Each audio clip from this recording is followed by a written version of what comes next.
Teka muna mga kapatid, magnilay muna tayo.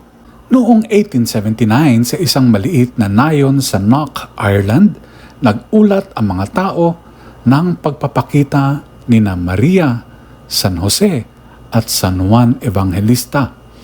Noong una, hindi pinansin ng marami ang mga binhi ng patotoong ito.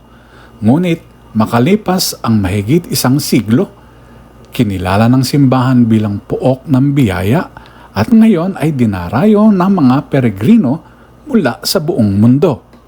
Sa Ebanghelyo ngayon, inahalin tulad ni Jesus ang binhing nahulog sa matabang lupa sa mga nakikinig ng salita.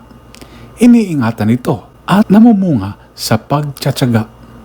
Sina San Andrew Kim Taigon, St. Paul Chong Hasang at ang mga kasama nilang martir ay nagtanim ng binhi ng pananampalataya sa Korea, kapalit ang kanilang buhay. Pinaalala ng unang pagbasa na tuparin ang utos ni Kristo nang walang dungis o kapintasan. Tulad ng binhi, maaaring maliit at di mapansin ang ating patotoo ngayon.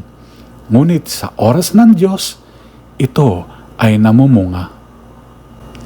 Pagnilayan po natin ito. Amen.